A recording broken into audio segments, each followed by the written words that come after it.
name of the podcast is Dream Plan Execute, where I highlight individuals who dream frictionless, plan thoroughly, execute relentlessly, and Kaiyomi, you are one of those persons. So I grew up in a small town in the UK. From there, I went to university, studied interior architecture and design, and I've been good at drawing. I'm into designing, combined the two, and that was my career path. The actual learning architecture and how it works, and what you learn that on site. What do you think was one of the things you had to overcome personally in yourself to get to this level that you are right now? The biggest thing that I've overcome essentially is my mindset. A stronger, more capable version of myself, because once you're willing to put in the work, you'll put the practice to get there. As a young black woman in my industry, just seeing a black woman, Nigerian woman owning a whole company, a successful company, like seeing that made me understand the importance of A, mentorship, and B, one day becoming the person that someone else can look at and see that it can be done.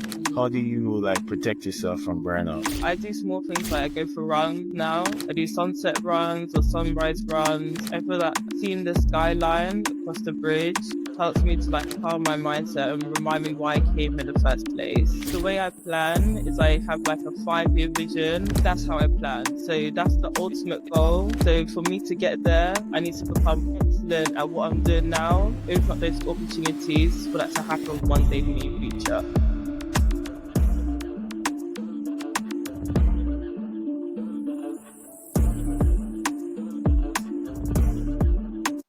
Kayami, how are you doing? I'm good, thank you. How are you? I'm good. I'm happy to take the time to be on the podcast. Ultimately, name of the podcast is Dream Plan Execute, where I highlight individuals who dream frictionless, plan thoroughly, execute relentlessly, and Kayami, you are one of those persons. And so thank you for taking the time to be on the podcast. It's an honor Ultimately, to be here.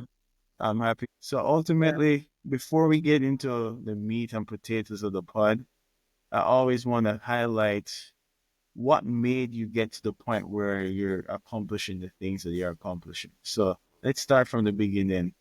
Cameron, where did you start? Where did you grow up? And how did you get to this point to being in New York as an architect? So I grew up in a small town in the UK called Kaiyomi, and I went to all girls grammar school. From there, I went to university, studied interior architecture and design. And when I graduated, I was I need a break from school. And I spent a year just traveling. I went to 10 years in 10 countries in 1 year. And through taking that risk, I was able to go to America on holiday for a week, networking, spoke to the right person, and landed a job in America. So I believe that I got here through taking a lot of risk and just believing in my ability to just get things done and just go for it and just saying that I have nothing to lose. And essentially, that's how I got here a year later, working in New York for architecture practice. Why architecture? When I was 9, I was going to move to Atlanta, and viewing the houses in Atlanta, the high ceilings, the intricate designs, the you can be a normal person and you have these beautiful homes. It's just in England, it's more like a hierarchy.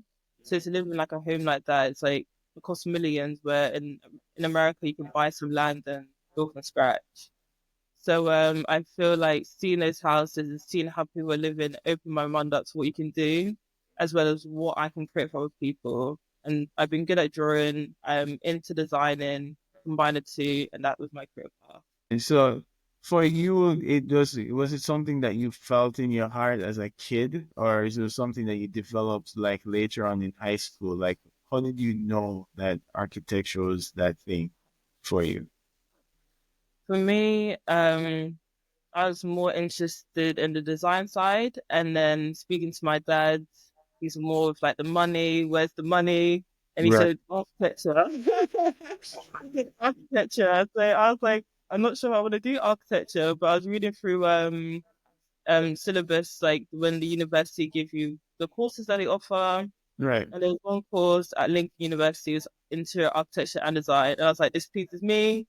And this piece is it's like a win-win. So I'm doing the internal structure as well as learning about the design features, and that's how I came up with my course. Got it. How was architecture school for you? Like, I'm sure it was a process. What you felt was the most redeeming thing you learned in architecture school? I feel I learned a lot of grit. I feel like the actual learn architecture and how it works and the ins and out of it, you learn that on site Mm. and through work experience. Being a student, you learn just basic hard work, long hours, put in the work, and then through doing that, you learn what you're capable of through being on site because that hard work and those long hours are needed to be able to get the output of the project. But essentially, in school, you're probably just doing theoretical projects that probably impossible to build, but Right. you're just building your imagination, you're building your creativity, you're building your work ethic, and then you take that into practice, those skills. And it's more like the skills and your grit that you're using in practice. And that's when you actually learn, oh, this is how the wall makes up. You're seeing it happening in like real time. It's interesting to like leave school and then going to the work environment and you're like, oh, there's a whole thing that I haven't really learned yet. This is just the beginning. Yeah. The, literally the tip. Very good. Yeah. And And I always like students will come to me and be like, "Well, I'm not learning calculus. Or I'm not doing calculus, after school. Why Right. do I need to learn it?" And I'm like, "Well, it's the grit that is teaching you to take on a difficult task that's super Right. important. Like, it's this thing that you don't know that you need to know and you need to do it. And that always comes up in your life, like activities like that where I don't really need to know this, but I need to do it. And that activity of practicing that grit to get through those moments Mhm. is what I think ultimately like school and enables you to do, right? And so Right. the activities in school is just practice for those moments, right? Exactly. It builds the character of the person. So what was it like leaving New UK and then moving to New York? And what are the dynamic differences between living in UK versus living in New York? Because in the UK I'm from a small town, obviously I felt a lot safer. There's the idea or notion of everyone says good morning, everyone says hello, everyone's very polite, very friendly, everyone knows each other. So coming to New York, where it's a big city, the culture's different, the subway's very different. I think the subway is a big adjustment for me, but Yeah. ultimately, I think it gives you tougher skin. Like I'm a much more self-aware person, aware of my surroundings. Um, it's gave me the mindset as either you want it or you don't. Simple as.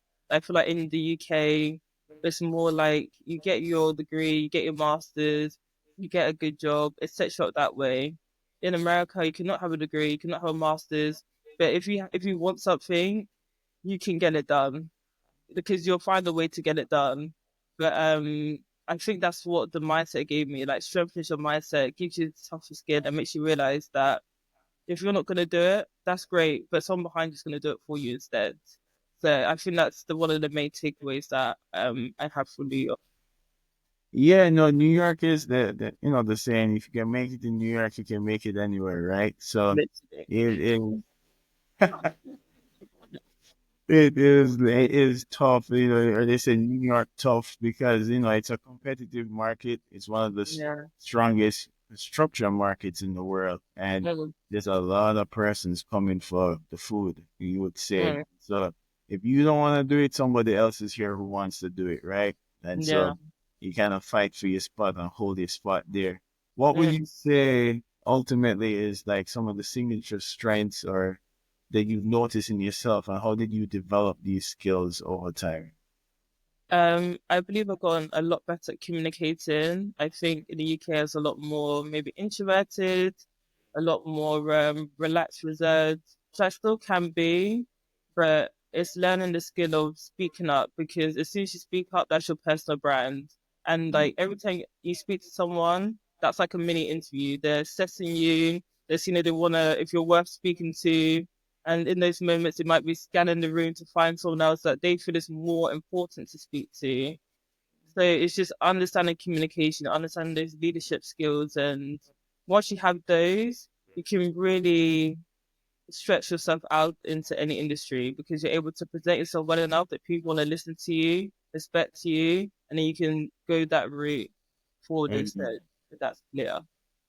Yeah, no, the New York, I'm just in America in general, because I also came from Jamaica. Also, you find that your ability to communicate effectively and clearly is like the Yeah. hallmark of one of the things that allow people to rise to the ranks. There are Yeah. people in or your industry or my industry who didn't come from either architecture or engineering background, but Yeah. they're in positions of responsibility because they can effectively communicate, right? Yeah. And for me, it's so funny. Like you go through school sometimes, and like you teach you how to read and write, but like I think like the philosophy of like why this is so important sometimes is missed. Like yes, Yeah. you're doing, like I said, to a point of a previous example. Yes, you learn calculus, but it's about learning how to overcome a difficult problem that you don't necessarily have any background in, and now you need to learn it quickly and overcome it, right? And Exactly. then writing and public speaking is your way of persuading an audience to you are galvanizing people behind a vision that you're presenting for the future, right? Yeah. And that's missed sometimes. I don't know. For me personally, I don't find that my English teachers kind of framed it that way. It was just like, this is the homework, do the homework. Here's Yeah. what you need to do. And you just did it. And it was like robotic. And some people got it and some people never got it, you know? Yeah. And those that didn't get it, they a lot of those tend to be more successful. They say that Mhm. most people that get the A's and A stars end up working for these students. So Right. Yeah, because they learned other skills except for getting the grade. They learned the interpersonal skills, how to mm-hmm, effectively communicate, persuasiveness, stuff like that. Yeah. 100%. What you think was one of the things you had to overcome personally in yourself to get to this level that you are right now? Like, things that you're like, I needed to see this and overcome it. And what was your process in overcoming those challenges? I realized that a lot of things are just a mindset. Like overcoming. If I look back to who I was as a student and not necessarily believing in my ability, my skills, and Mm, then that put then put what's the word that then prevented me from getting to the next level. You're so stuck at the stage you're at that you're not putting the practice to get to the stage you need to be. mm, So I think each stage in my life, I try to challenge myself, and if you challenge myself, I do something that I wouldn't have visioned myself to be able to do. But that process of getting there is how my mindset builds. So I think the biggest thing that I've overcome essentially is my mindset. And who I'm becoming is just like a stronger, oh, I'm starting a lot today. Sorry. Stronger, more capable version of myself because once you're willing to put in the work, you'll put the practice to get there. it's a skill development that's really that produces that value for yourself or whoever you work for or whatever work you do is like developing those skills, and it's painful. It's like almost like the point of like growing pains, the Of word or course, the phrase growing pains. shadowing this architect called Ruth, her office is based in Brooklyn, and through watching her interact with the contractors and watching her on a day to day, the this confident, the leadership role that she was in and owning a company, they showed me that what I'm trying to do is possible. I think that as a young black woman in my industry, I don't see a lot of other black women doing it or doing well, at least in my industry. So seeing a black woman, Nigerian woman owning a whole company, a successful company, delegating to contractors what needs to be done, and everyone's listening to her, everyone's respecting her, and the projects she was making are beautiful on magazines. Like seeing that first and front on made me understand the importance of a mentorship and b one day becoming the person that someone else can look at and see that it can be done because it can be done and it's being done. So I think that was probably one of the most pivotal moments of my career. Is this time last year seeing someone in a position that I would like to be one day. Yeah, no, it's one of those important things to see, like role models that look like you. Mhm. Like it helps because you get to see that you can almost. gleam into the future that if this person can do it, I can do it too, right? And Right. they came from the same background or the same, difficulties in life. You're like, you know what? Um, yeah, I can do it. And you see that, and you see how confident they are in their role and what it took for them to get there. Ultimately, it's, I feel like a lot of times we talk and we said we need more people in our industry that is more diverse. And as I always take ownership, or I say earnest on it. But if that's the case, do Mhm. the work to also hand the baton back or help someone up in that Yeah. arena to come into, your role or your position. And so 100%. mentorship or opening the door for someone else to come in is like one of the things that I think us as, persons in the built environment who are Black needs to do and make an effort to do, because it's not going to get any better that way if we don't make an effort to make it get better. So what would you consider, like, how do you avoid like getting burnt out? Because you're a high performing person, you're doing all these other things, you're working, especially in New York as an architect, it's not easy. Mhm. How do you like protect yourself from burnout? Just pause. I'm not an architect, by the way. That's a Okay. protected title, Okay. interior architect. But in general, can you repeat the question again, please? So Yeah, now how do you, protect yourself from burnout? I feel that we're all still trying to learn and grasp the best way to do this because I feel like I still get burnout. I'm still trying to not work the whole 24 hours in a day. But I do small things like I go for runs now. I feel like that's like a popular thing right now. Go for runs. I go for a run across the Brooklyn Bridge. I do sunset runs or sunrise runs. I feel that seeing the skyline across the bridge helps me to like calm my mindset and remind me why I came in the first place, essentially. So I'm still working on not getting burned out because the work needs to be done at the end of the day.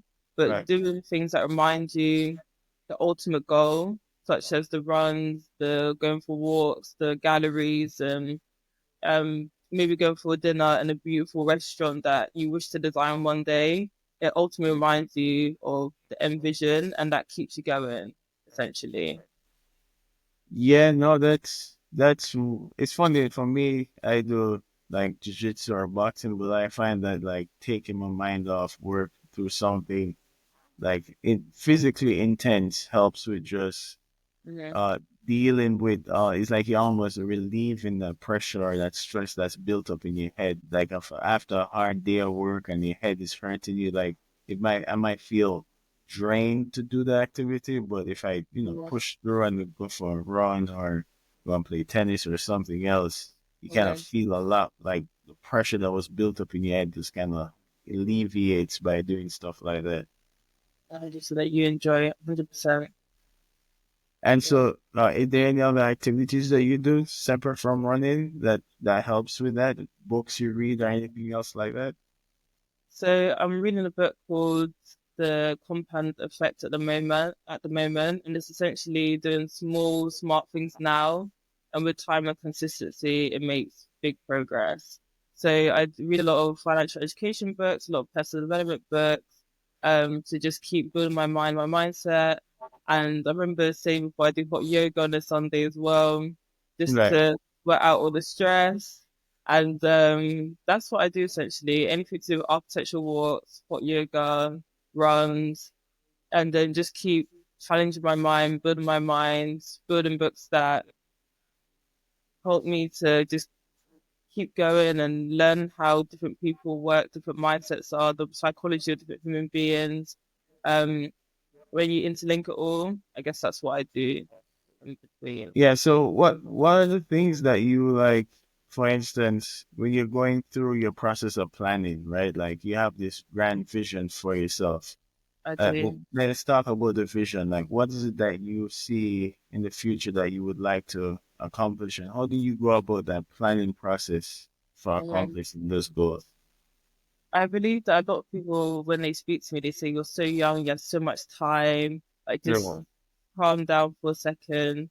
But I'm always of the mindset that what I'm doing now is shaping what I'm going to be in 5 years' time. So that's great that you think I'm young and I have time. Yeah. But there's a reason why maybe people in their 30s or their 40s might be not the place they want to be. It's because that when they were in those 20s and in that prime moment, they were Right. having fun then. But I'm trying to get what I can do now so I can have fun in my 30s because Right.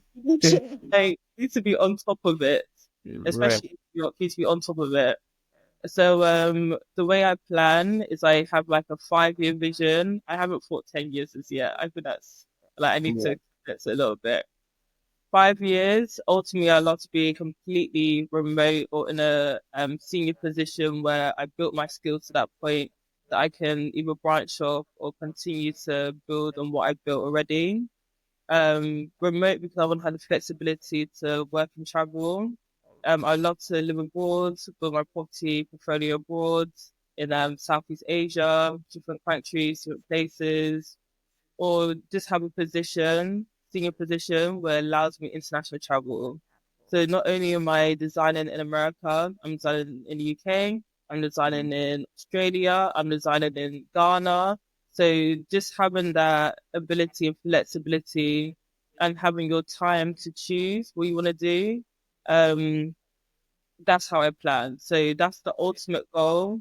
So for me to get there, I need to become excellent at what I'm doing now, so I can open up those opportunities for that to happen one day for me in future. So that's the dream. No, how do you go about like planning that whole process? Like, what's your process of planning? I use Notion, so I have like tick box exercises or day to day to do this is what I need to do. So I write out the overall. I break that down to 2 years. I break that down to 1 year, and I break that down month by month. So my checklist say what I need to do this week, and then day by day on a Sunday, I plan out my week, if that makes sense. So it's just, I guess I go from 5 years to 2 years to 1 year to 1 month, week by week, Sunday, what do I need to do day by day? That's how I plan. Yeah, no, it's like breaking down. You can't eat an elephant in one bite type deal. So you break Mhm. it down. Yeah, that's interesting. I think that's a lot of people. Every time I act, they have different ways of planning how they execute things, but that's Mm. very similar to how I would do something. Like I would take it from the 5 year and work my way back. So that's interesting. Now, what would you consider like when you're working through a lot of these problems, right? You're dealing with managing your personal relationships while also juggling the demands of your professional life. How do you go about dealing with like the when the excitement of a project is not there anymore and you just have to like the grind basically? How do you go about dealing with that grind that happens after the excitement of a project is gone? Question.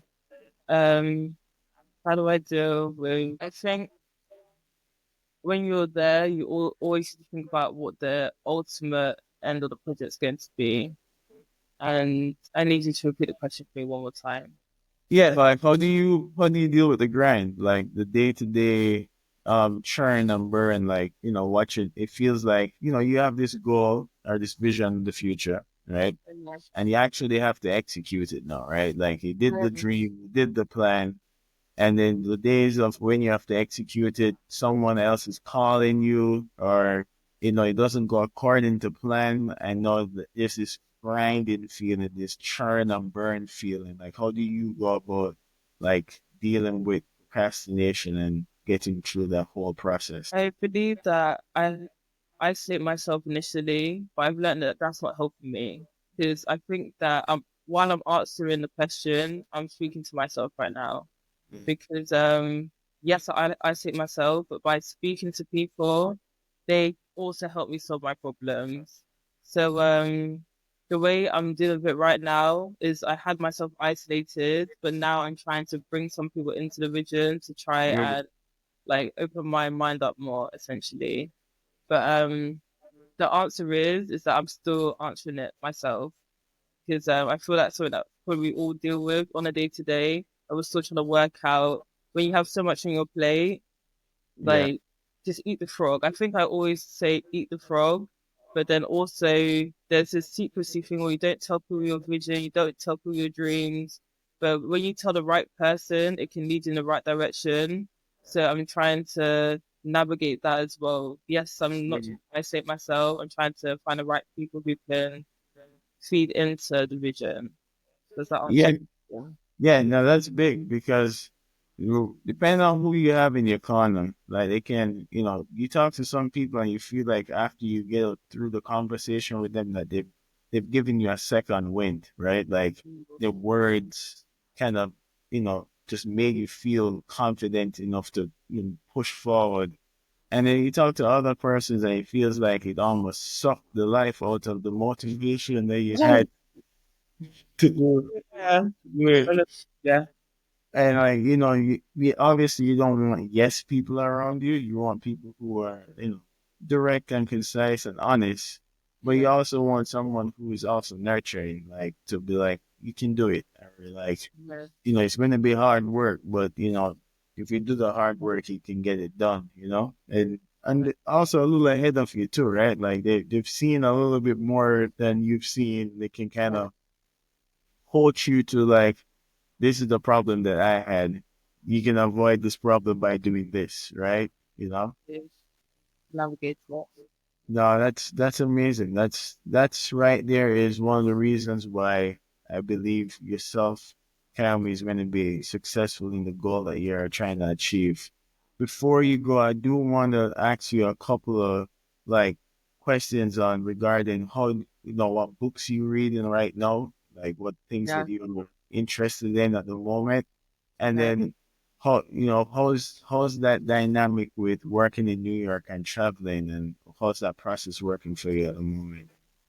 So the books I'm reading, I mentioned The Yeah. Compound Effect, and also we read Business of the 21st Century. That's one of the main books I read from start to finish at the moment. But I listen to mainly audiobooks, and then the audiobook I do that while I'm reading the book. So in like turn. Those are the two main books I read at the moment. And what did you say, traveling and working?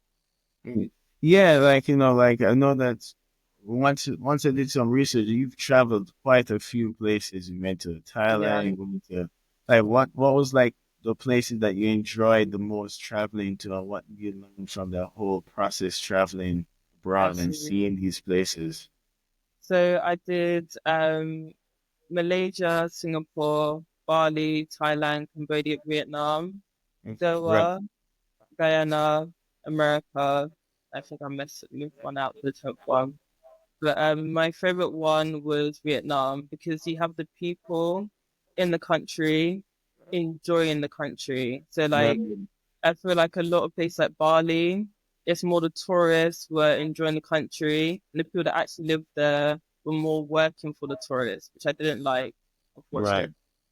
unfortunately. But I feel like going to places like Singapore opens my mind up to more green architecture. Like it's so innovative.